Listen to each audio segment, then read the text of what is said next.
I'm going to demonstrate the latent phase of labor and what happens.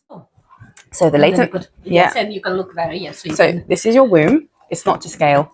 This is your womb, and this is your cervix. Long, closed. Pretend that's closed.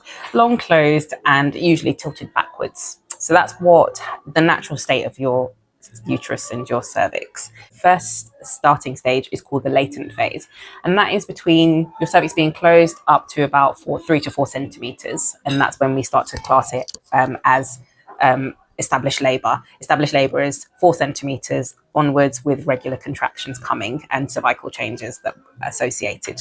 So this is your womb. That's your baby's head in there, acting like a little plug against the cervix, okay?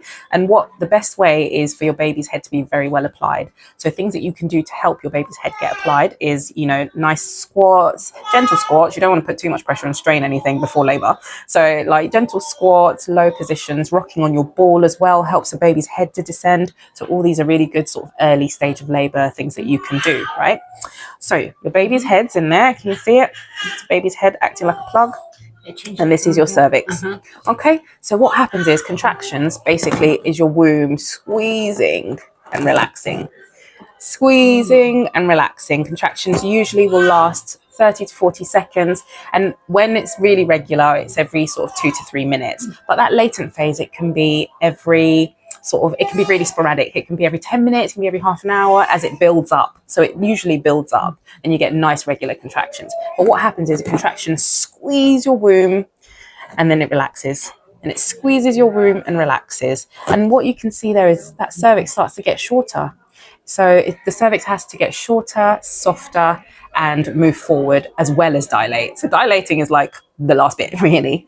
And it's got to get from being as firm as your nose to being as soft as your lips. So it does that with the early contractions. So contraction comes in, it shortens the cervix, it softens the cervix, it brings the cervix forward. And that's what you're seeing happening to the balloon as baby's head is putting more pressure there. Yeah?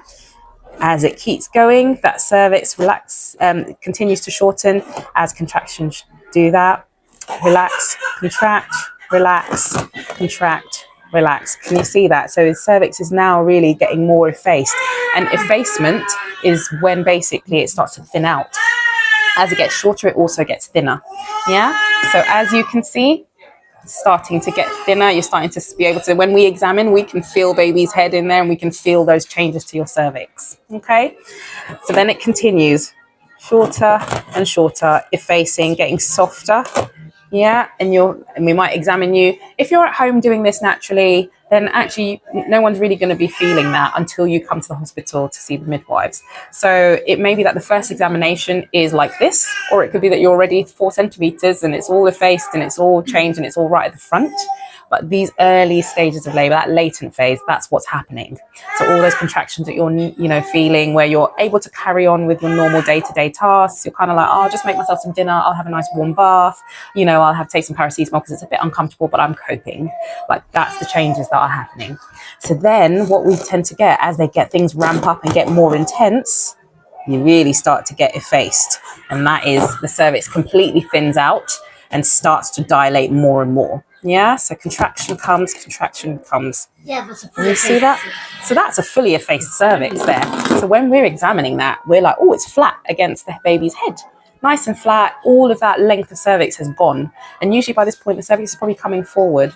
So this may be more noticeable if you're having an induction of labor. That, we examine you and we can actually feel like these changes after a couple of examinations. Like, oh yeah, there's some good changes. You're 2 centimeters and you're like, oh, I haven't made much progress. I was 1 like 4 hours ago or something.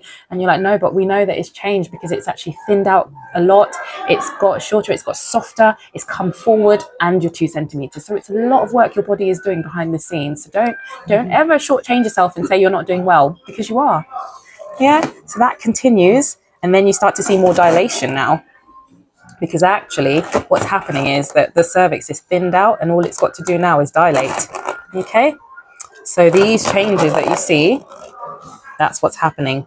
And now we're like, oh, you're about 2 to 3 centimeters dilated. That's great. And you see the progress. So that's about 2 centimeters dilated now. We're getting good progress. You see it, Natalia? Yeah, it's amazing. I know. Sorry. Yeah, No, it's good. You're part of this. So yeah, so now we're like, oh, you're probably about 3 to 4 centimeters. Well, no, 3 centimeters. That's 3 centimeters to me. So yeah, so you see that's about 3 centimeters dilated. So the women's midwife's like, yeah, you're getting there. We're getting some good progress. Now, bear in mind, guys, this balloon and this tiny ping pong ball I got in there, they're not going to really get past sort of 3 centimeters before it shoots out at the camera. So you're getting there. Just keep going. But yeah. So yeah, we see that change, and then that's when baby's head puts a lot of pressure on there, and you're seeing progress. Yeah. So now I would say, yeah, she's in established labour. She's having nice regular contractions, 3 to 4 contractions every 10 minutes, and that's good cervical progress. Okay, so that is basically the changes that have to happen to your cervix for you to get into established labour. This is the demonstration. So yeah, the principle is the same as well for demonstrating that crowning. Yeah. So yeah, but it's a very good explanation. So you can stop for you. I just wanted to continue. No, tell us, Natalia. Yeah. No, so I think yes, the only kind of difference when I'm trying to explain to women about kind of dilatation as well, it is that I compare the cervix, the first time mom cervix to a second time mom cervix. Is that usually the first time mom it looks like a tight sock. So so the muscles is really everything's tight and firm. Yeah, so it takes longer as well. So imagine kind of you have a tight sock as well around the baby's head. So it kind of takes more time to put it on. While a second time kind of baby or second time mom, usually there is a fluffy sock. So because it has done it before. So it opens. If you put a fluffy sock, yes, it just opens much more easily and much more quicker.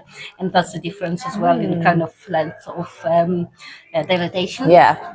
And then actually an interesting point to note as well is that actually your uterus has good muscle memory. So if you've had a baby sort of within the last 5 years, then actually your body gets into gear a little bit quicker usually.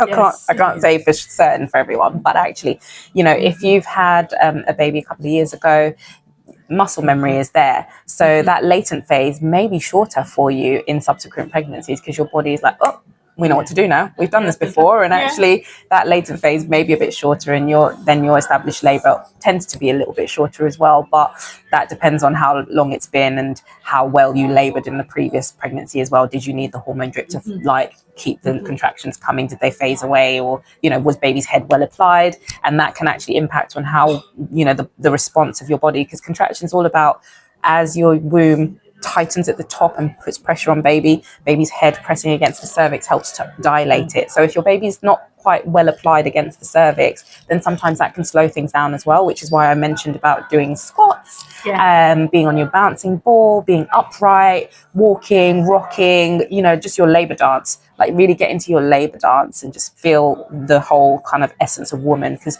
naturally this will come.